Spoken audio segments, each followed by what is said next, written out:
Frozen, stiff, a frozen, stiff, throbbing ache. I swallowed. My throat was stuck shut. I lay on my back, at least I thought it was my back, on the corner of something very hard. Something else, something heavy was crushing my chest, and something steely and cold jabbed my cheek. My legs. Did I even have legs? All I could hear was dull, relentless droning. My brain throbbed in time with the noise. What was that noise, anyway? I pushed the cold, hard thing away from my face. Curved. Metal. Felt like a golf club. A golf club? Oh, no. This could only be the work of my old nemesis, Arnold Palmer. Yes, Cassie. Do you know what you get when you mix iced tea with lemonade? You get revenge.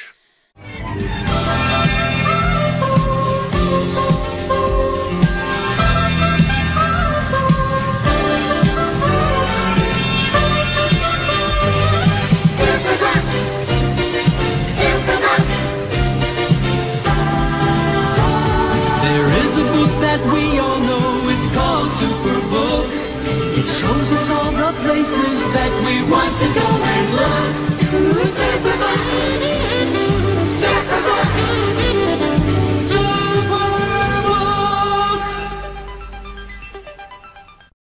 This video is brought to you by 16 patrons on Patreon. Patreon, give me your money. Our book begins with Cassie and Seagull morph flying over the airport. Two Marines are keeping watch over a plane on the tarmac, which we soon learn contains the remains of a crashed bug fighter that's on its way to NASA, which presumably would be a big deal because they would help expose humanity to the Earth invasion, though more likely would just end up gathering dust in Zone 91 next to the Andalite toilet. Yeah, but maybe the human race will finally catch on, so the Animorphs are keeping an eye on things and waiting for the Yerks to inevitably show up. The Yerks take the guise of 3 CIA agents, pulling up in a limo like they just left prom, but the Marines refuse to recognize their authority. The Yerks start to leave to quickly infest the local Marine colonel, so Cassie has to try and come up with a plan quickly. I needed a diversion. Had to buy some time. Marines are wimps. The guards glance sideways at one another. Did you say something, sir? The corporal called out. Bald Spot turned. You talking to me? Yes, I am. I believe you called us wimps, sir. Bald Spot frowned and turned away again. You hearing things, son? The Marines shook their heads. Gutless weasels, I said.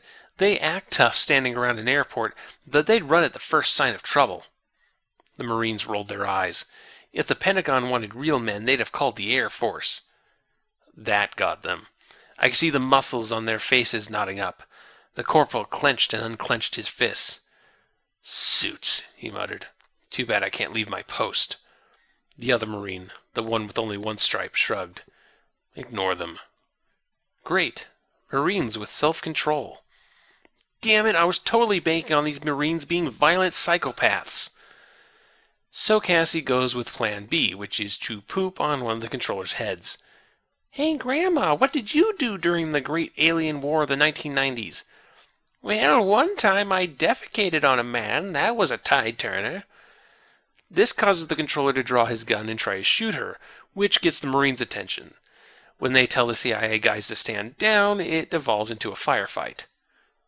Bullets flew. The Marines dove behind the plane's landing gear.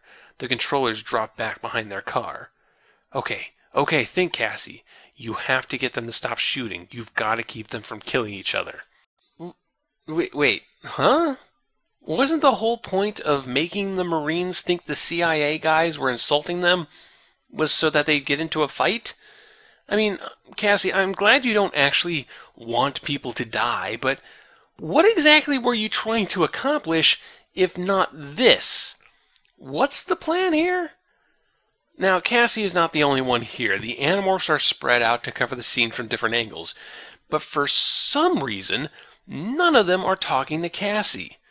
They're not out of range or anything, they're just ignoring her. I like to think this silent treatment is the result of her ditching them in the last book, but really, guys, you need to be talking to each other, otherwise Cassie's going to take it upon herself to try and provoke fights with mean words and poop. Finally, Finally! The rest of the Animorphs enter the scene in combat morph, except Axe, who is in cheetah morph for some reason. Axe cornered a third controller between two cargo bins, whipped his tail, flicked air, let out a sound that wasn't even close to meow. This appendage works well to balance the cheetah when it runs, but it is useless as a weapon. You'll have to settle for teeth and claws, Axeman, Jay called.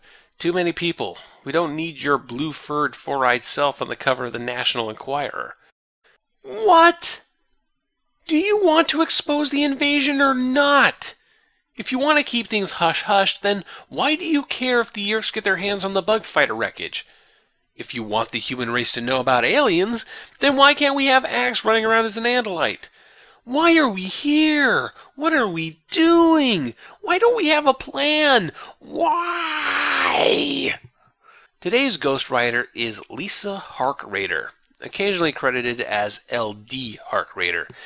She doesn't have many credits prior to this book, just 2 collaborative credits on a children's picture dictionary and a guide to Kansas City, Missouri. But it seems Animorphs, of which she would ghostwrite 3 books for, was her big break, and she's been publishing pretty consistently since.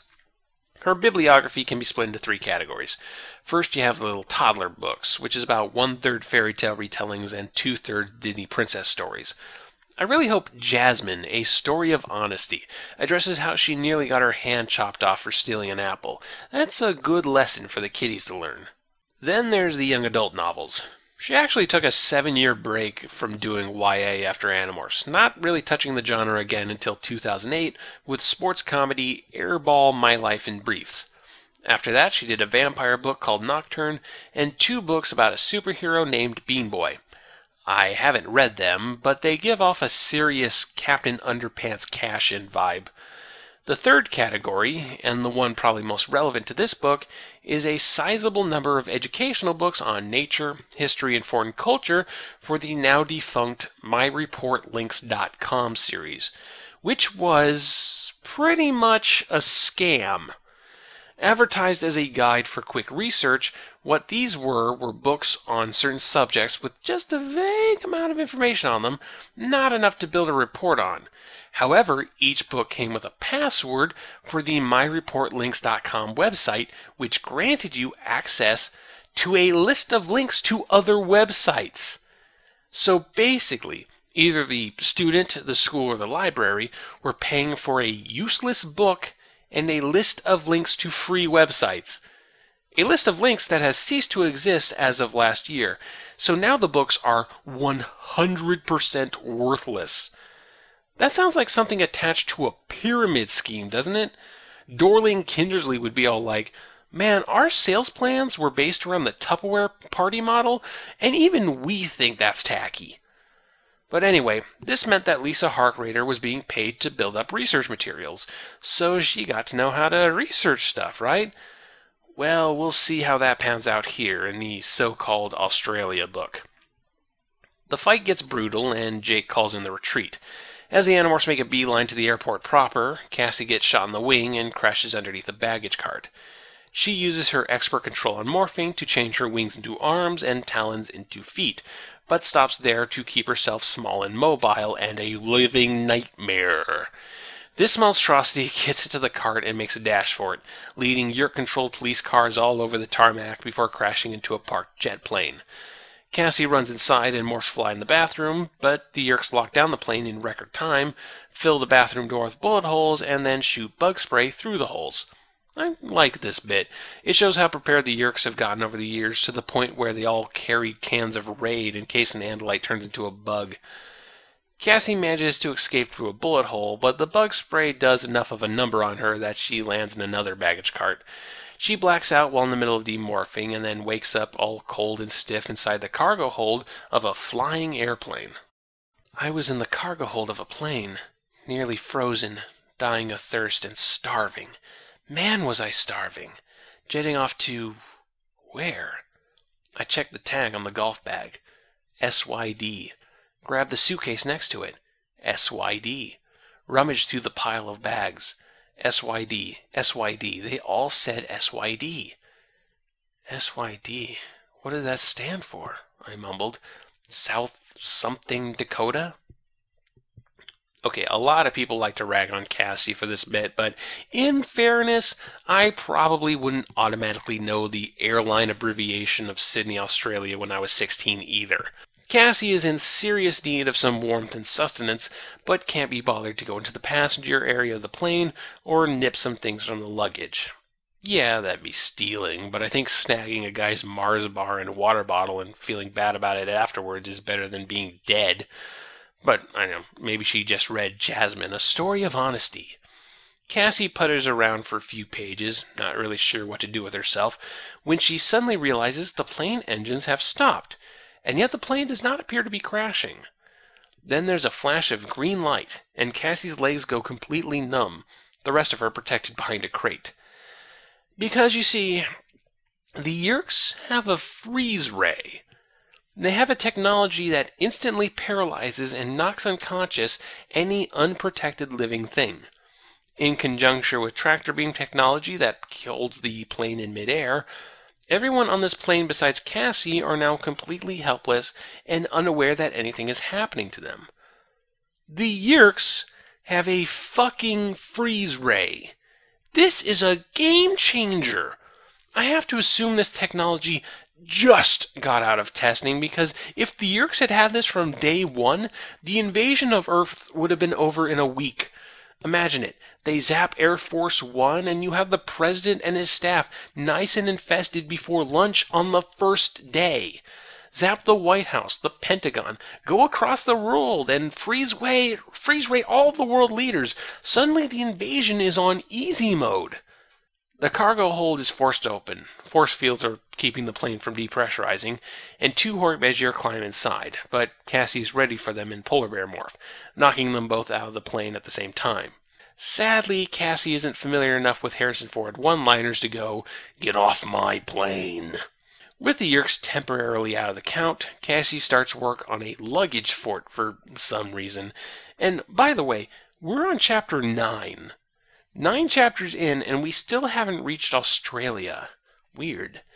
The Yeerks return and blast things with the freeze ray again, and this time 2 Hork-Bajir controllers and 1 human-woman controller with a rifle, for some reason, come aboard. Are we sure this is the right plane this time? I can't believe you guys shot that last one down. Hey, it looked like the right plane on the outside. That plane was going from Australia to California. We're looking for planes going from California to Australia. And you got the numbers backwards. That was plane 815. We're looking for 518. Well, excuse me. Besides, those people crashed near an island. I'm sure they'll be fine. There's no place to hide in the cargo, despite Cassie's luggage fort, so Cassie moves into the passenger area, where she finds an empty seat and pretends to be frozen like everyone else. I gotta say, this is a lot of time and resources spent on tracking down one presumed Andalite bandit, which they want to capture alive for some reason, even though the woman has a rifle, which, as you know, doesn't have a stun setting. You know, a line of exposition explaining that Visor 3 wants to present a captured Andalite as a host body for a member of the Council 13 would go a long way in justifying this. The woman in charge tells the Hork-Bajir to zap all the passengers with their Dracon beams one by one, set to stun of course, and see if anyone flinches. When one of the Hork-Bajirs gets to Cassie, she manages to silently acquire him, putting him in a trance and causing him to drop his Dracon beam. Cassie quickly scoops it up, but the drop must have changed the settings, because when she blasts the Hork-Bajir, he disintegrates. What's going on out here? The human controller stepped from the cockpit. Did you find the... I stopped dead. She stopped dead. I glanced toward the passenger door. It was halfway between us. How very clever. The controller raised her rifle. Morphing a child to throw off suspicion. She aimed. It almost worked. Uh-oh. Now a Yeerk knows what Cassie looks like.